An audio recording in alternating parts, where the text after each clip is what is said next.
A Midnight Visitor by John Kendrick Bangs. Read by John Taylor, Southeast Missouri, September 2006. I do not assert that what I am about to relate is in all its particulars absolutely true. Not understand me that it is not true, but I do not feel that I care to make an assertion that is more than likely to be received by a skeptical age with sneers of incredulity. I will content myself with a simple narration of the events of that evening, the memory of which is so indelibly impressed upon my mind, and which, were I able to do so, I should forget without any sentiments of regret whatsoever. The affair happened on the night before I fell ill of typhoid fever, and is about the sole remaining remembrance of that immediate period left to me. Briefly, the story is as follows. Notwithstanding the fact that I was overworked in the practice of my profession, it was early in March, and I was preparing my contributions for the coming Christmas issues of the periodicals for which I write. I had accepted the highly honorable position of entertainment committeeman at one of the small clubs to which I belong. I accepted the office supposing that the duties connected with it were easy of performance, and with absolutely no notion that the faith of my fellow committeemen in my judgment was so strong that they would ultimately manifest a desire to leave the whole program for the club's diversion in my hands. This, however, they did, and when the month of March assumed command of the calendar, I found myself utterly fagged out, and at my wits' end to know what style of entertainment to provide for the club meeting to be held on the evening of the 15th of that month. I had provided already an unusually taking variety of evenings, of which one in particular, called the Martyr's Night, in which living authors writhed through selections from their own works, while an inhuman audience, every man of whom had suffered even as the victims then suffered, sat on 10 score of camp stools, puffing the smoke of 25 score of free cigars into their faces, and gloating over their misery, was extremely successful, and had gained for me among my professional brethren the enviable title of Machiavelli Junior. This performance, in fact, was the one now uppermost in the minds of the club members, having been the most recent of the series, and it had been prophesied by many men whose judgment was unassailable that no man, not even I, could ever conceive of anything that could surpass it. Disposed at first to question the accuracy of a prophecy to the effect that I was, like most others of my kind, possessed of limitations, I came finally to believe that perhaps, after all, these male Cassandras with whom I was thrown were right. Indeed, the more I racked my brains to think of something better than Martyr's Night, the more I became convinced that in that achievement I had reached the zenith of my powers. The thing for me to do now was to hook myself securely onto the zenith and stay there. But how to do it? That was the question which drove sleep from my eyes, and deprived me for a period of 6 weeks of my reason, my hair departing immediately upon the restoration thereof, a not uncommon after symptom of typhoid. It was a typical March night, this one upon which the extraordinary incident about to be related took place. It was the kind of night that novelists use when they are handling a mystery that in the abstract would amount to nothing, but which in the concrete of a bit of wild, weird, and windy nocturnalism sends the reader into hysterics. It may be, I shall not attempt to deny it, that had it happened upon another kind of an evening, a soft, mild, balmy June evening for instance, my own experience would have seemed less worthy of preservation in the amber of publicity. But of that the reader must judge for himself. The fact alone remains that upon the night when my uncanny visitor appeared, the weather department was apparently engaged in getting rid of its remnants. There was a large percentage of withering blast in the general make-up of the evening. There were rain and snow which alternated in pattering upon my window pane and whitening the apology for a wold that stands 3 blocks from my flat on Madison Square. The wind whistled as it always does upon occasions of this sort, and from all corners of my apartment, after the usual fashion, there seemed to come sounds of a supernatural order, the effect of which was to send cold chills off on their regular trips up and down the spine of their victim, in this instance myself. I wish at the time the hackneyed quality of these sensations had appealed to me. That it did not do so was shown by the highly nervous state in which I found myself as my clock struck 11. If I could only have realized at that hour that these symptoms were the same old threadbare premonitions of the appearance of a supernatural being, I should have left the house and gone to the club, and so have avoided the visitation then imminent.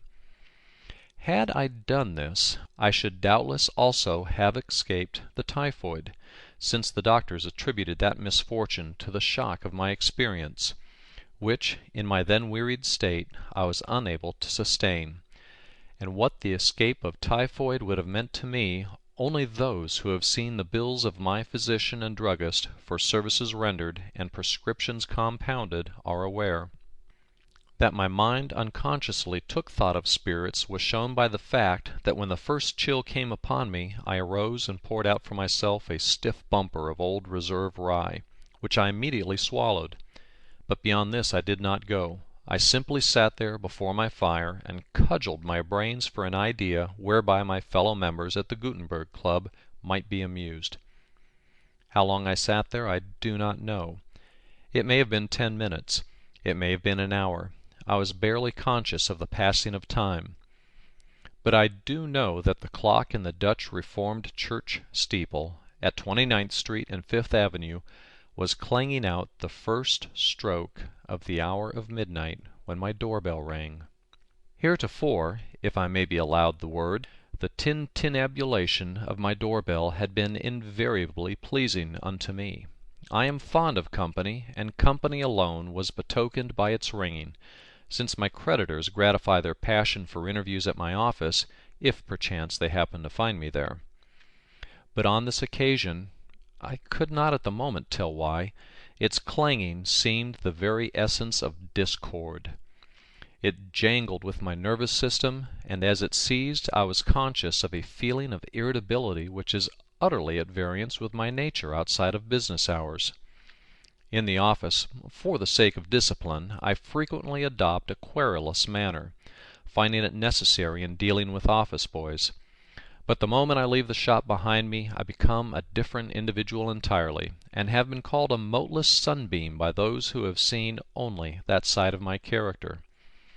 This, by the way, must be regarded as a confidential communication, since I am at present engaged in preparing a vest-pocket edition of the philosophical works of Schopenhauer, in words of one syllable, and were it known that the publisher had entrusted the magnificent pessimism of that illustrious juggler of words and theories to a moteless sunbeam, it might seriously interfere with the sale of the work.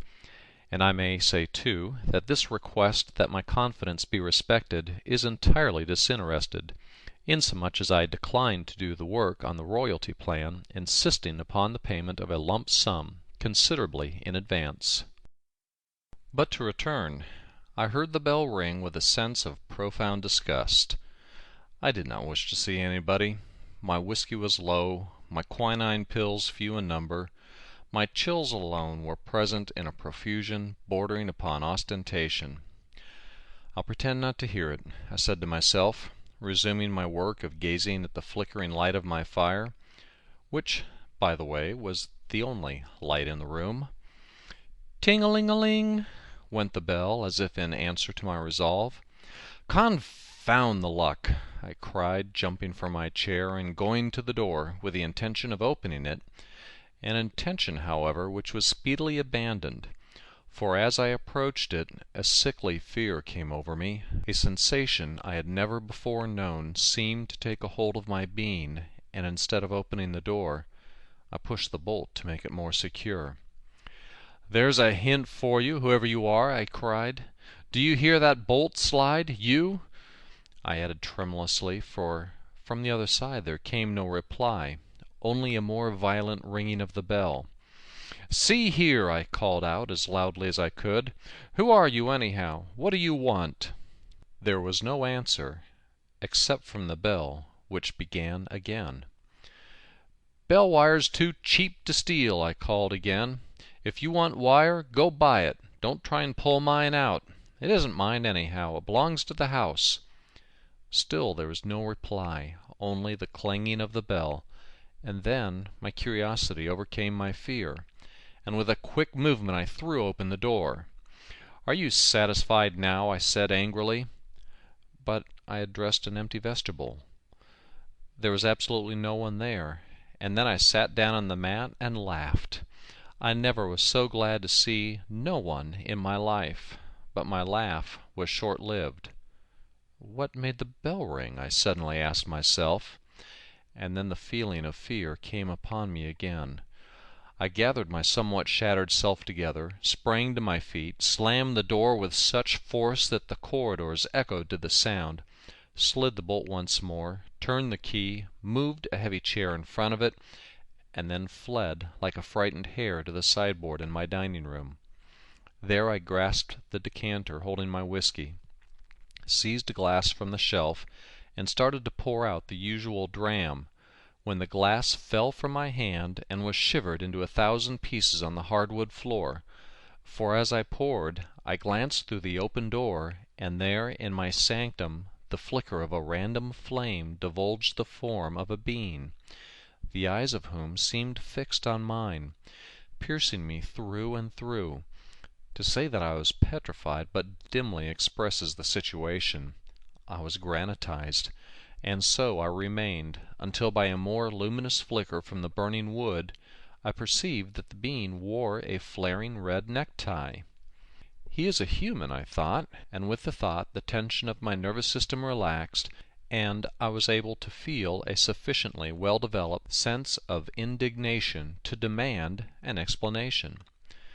"This is a mighty cool proceeding on your part," I said, leaving the sideboard and walking into the sanctum. "Yes," he replied, in a tone that made me jump. It was so extremely sepulchral, a tone that seemed as if it might have been acquired in a damp corner of some cave off the earth. "But it's a cool evening." "I wonder that a man of your coolness doesn't hire himself out to some refrigerating company," I remarked with a sneer which would have delighted the soul of Cassius himself. "I have thought about it," returned the being calmly, "but never went any further. Summer hotel proprietors have always outbid the refrigerating people, and they in turn have been laid low by millionaires, who have hired me on occasion to freeze out people they didn't like, but who have persisted in calling. I must confess, though, my dear Hiram, that you are not much warmer yourself. This greeting is hardly what I expected." "Well, if you want to make me warmer," I retorted hotly, "just keep on calling me Hiram. How the deuce did you know of that blot on my escutcheon, anyhow?" I added, for Hiram was one of the crimes of my family that I had tried to conceal, my parents having fastened the name of Hiram Spencer Carrington upon me at baptism, for no reason other than that my rich bachelor uncle, who subsequently failed and became a charge upon me, was so named. "I was standing at the door of the church when you were baptized," returned the visitor, "and as you were an interesting baby, I have kept an eye on you ever since.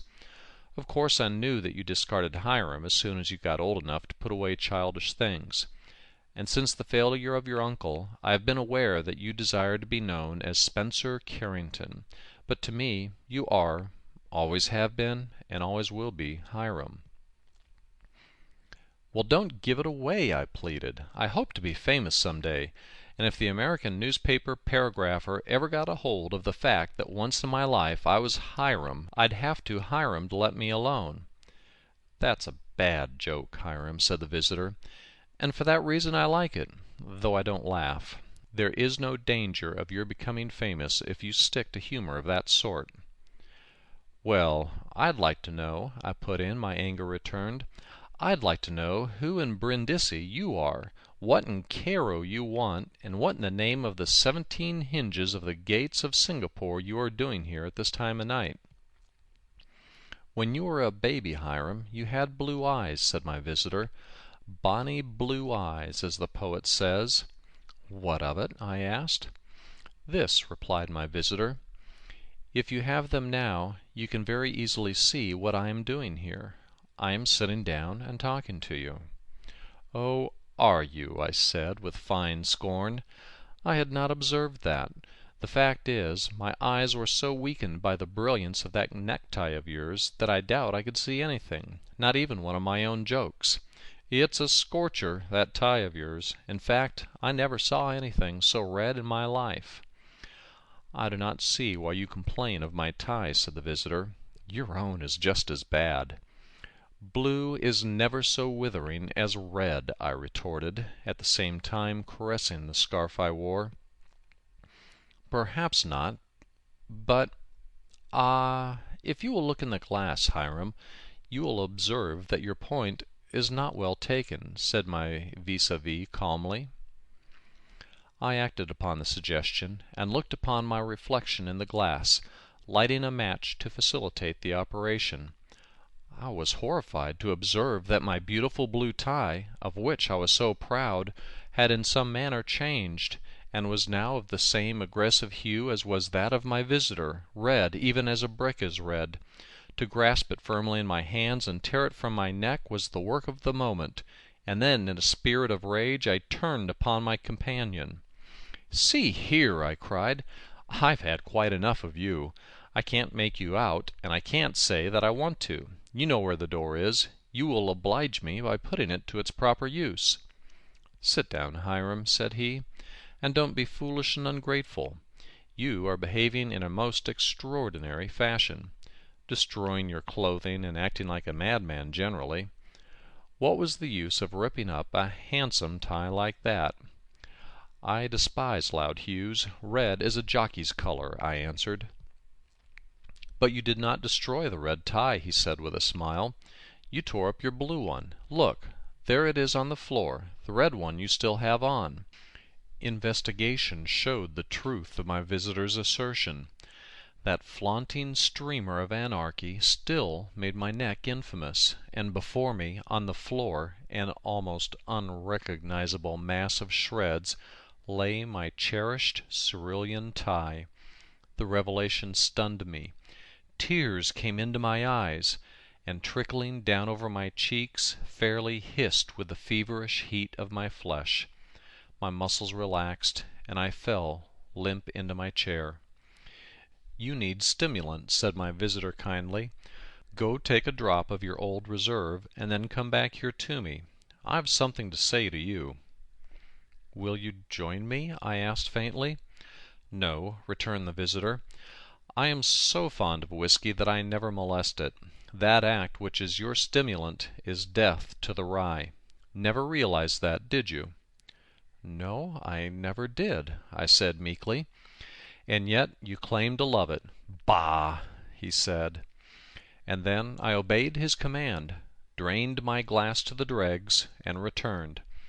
"What is your mission?" I asked, when I had made myself as comfortable as was possible under the circumstances. "To relieve you of your woes," he said. "You are a homeopath, I observe," said I with a sneer. "You are a homeopath in theory and an allopath in practice." "I am not usually unintelligent," said he. "I fail to comprehend your meaning. Perhaps you express yourself badly." "I wish you'd express yourself for Zululand," I retorted hotly. "What I mean is, you believe in the similia similibus business, but you prescribe large doses. I don't believe troubles like mine can be cured on your plan. A man can't get rid of his stock by adding to it." "Ah, I see. You think I have added to your troubles."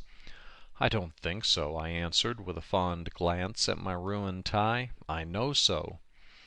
"Well, wait until I have laid my plan before you, and see if you won't change your mind," said my visitor significantly. "All right," I said. "Proceed.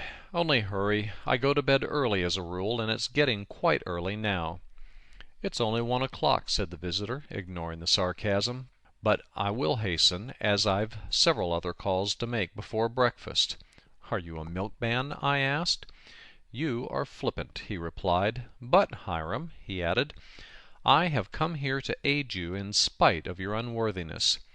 You want to know what to provide for your club night on the 15th. You want something that will knock the Martyr's Night silly." "Not exactly that," I replied. "I don't want anything so abominably good as to make all the other things I've done seem failures. That is not good business. Would you like to be hailed as the discoverer of genius? Would you like to be the responsible agent for the greatest exhibition of skill in a certain direction ever seen? Would you like to become the most famous impresario the world has ever known?" "Now," I said, forgetting my dignity under the enthusiasm with which I was inspired by my visitor's words, and infected more or less with his undoubtedly magnetic spirit, "now you're shouting." "I thought so, Hiram. I thought so. And that's why I am here. I saw you on Wall Street today and read your difficulty at once in your eyes, and I resolved to help you. I am a magician, and one or two little things have happened of late to make me wish to prestidigitate in public. I knew you were after a show of some kind, and I've come to offer you my services." "Aw, pshaw," I said. "The members of the Gutenberg Club are men of brains, not children.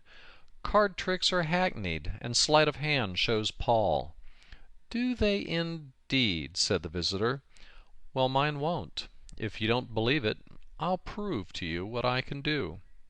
"I have no paraphernalia," I said. "Well, I have," said he, and as he spoke a pack of cards seemed to grow out of my hands.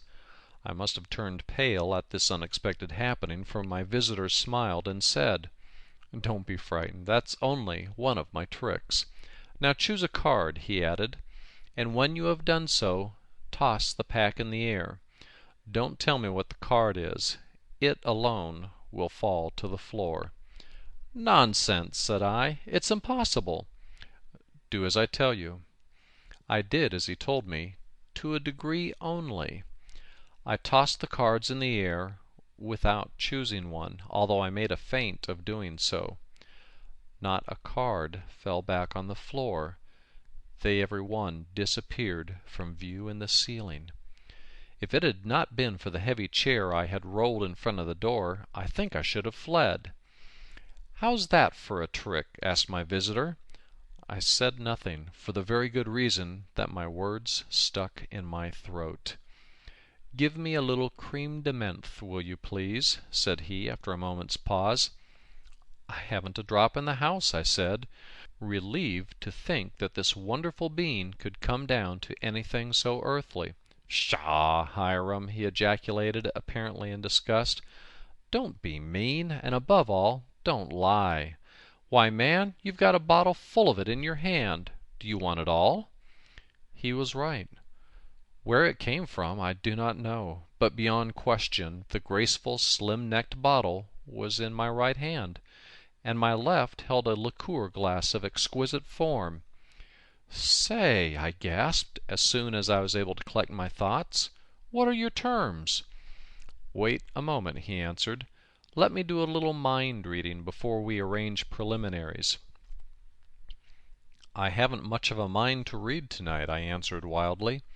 "You're right there," said he. "It's like a dime novel, that mind of yours tonight. But I'll do the best I can with it. Suppose you think of your favorite poem, and after turning it over in your mind carefully for a few minutes, select 2 lines from it, concealing them, of course, from me, and I will tell you what they are." Now my favorite poem, I regret to say, is Lewis Carroll's Jabberwock, a fact I was ashamed to confess to an utter stranger, so I tried to deceive him by thinking of some other lines. The effort was hardly successful, for the only other lines I could call to mind at the moment were from Rudyard Kipling's rhyme, "The Post That Fitted," and which ran: "Year by year, in pious patience, vengeful Mrs. Boffin sits, waiting for the Sleary babies to develop Sleary's fits." "Humph!" ejaculated my visitor. "You're a great Hiram, you are." And then, rising from his chair and walking to my "Poets' Corner," the magician selected 2 volumes. "There," said he, handing me the departmental ditties, "you'll find the lines you tried to fool me with at the foot of page 13. Look." I looked, and there lay that vile Sleary sentiment in all the majesty of type, staring me in the eyes. "And here," added my visitor, opening Through the Looking-Glass, "here is the poem that to your mind holds all the philosophy of life. Come to my arms, my beamish boy," he chortled in his joy. I blushed and trembled, blushed that he should discover the weakness of my taste, trembled at his power. "I don't blame you for coloring," said the magician, "but I thought you said the Gutenberg was made up of men of brains. Do you think you could stay on the rolls a month if they were aware that your poetic ideals are summed up in the Jabberwock and Sleary fits?" "My taste might be far worse," I answered. "Yes, it might. You have stooped to liking some of your own verses. I ought really to congratulate you, I suppose," retorted the visitor with a sneering laugh. This roused my ire again. "Who are you, anyhow, that you come here and take me to task?" I demanded angrily. "I'll like anything I please, and without asking your permission. If I cared more for the Peterkin papers than I do for Shakespeare, I wouldn't be accountable to you, and that's all there is about it." "Never mind who I am," said the visitor. "Suffice to say that I am myself. You'll know my name soon enough. In fact, you will pronounce it involuntarily the first thing when you wake in the morning, and then—" Here he shook his head ominously, and I felt myself grow rigid with fright in my chair. "Now for the final trick," he said, after a moment's pause. "Think of where you would most like to be at this moment, and I'll exert my power to put you there. Only close your eyes first." I closed my eyes and wished. When I opened them I was in the billiard room of the Gutenberg Club with Perkins and Thompson. "For heaven's sake, Spencer," they said in surprise, "where did you drop in from? Why, man, you're as white as a sheet. And what a necktie! Take it off." "Grab hold of me, boys, and hold me fast," I pleaded, falling on my knees in terror. "If you don't, I believe I'll die." The idea of returning to my sanctum was intolerably dreadful to me. "Ha, ha!" laughed the magician, for even as I spoke to Perkins and Thompson, I found myself seated opposite my infernal visitor in my room once more. "They couldn't keep you an instant with me summoning you back." His laughter was terrible. His frown was pleasanter, and I felt myself gradually losing control of my senses. "Go!" I cried. "Leave me, or you will have the crime of murder on your conscience." "I have no he began, but I heard no more. That is the last I remember of that fearful night. I must have fainted, and then have fallen into a deep slumber. When I waked it was morning, and I was alone, but undressed and in bed, unconscionably weak, and surrounded by medicine bottles of many kinds. The clock on the mantel on the other side of the room indicated that it was after 10 o'clock.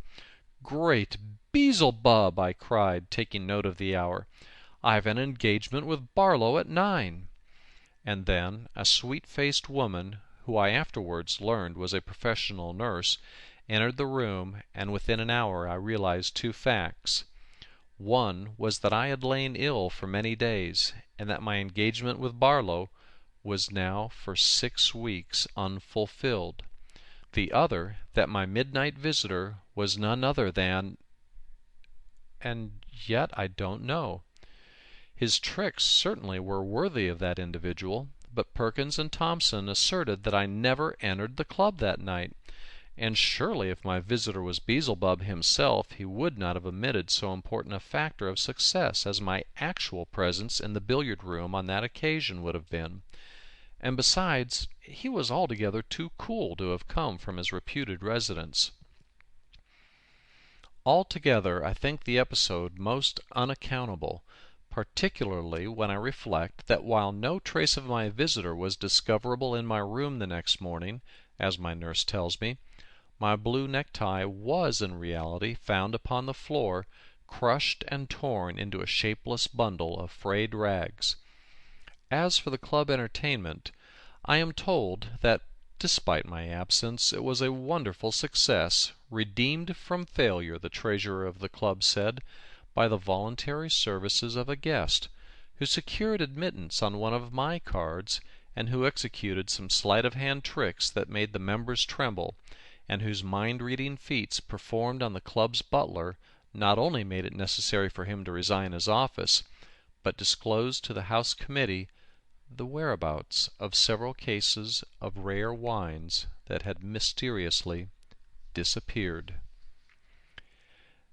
The End of A Midnight Visitor by John Kendrick Bangs.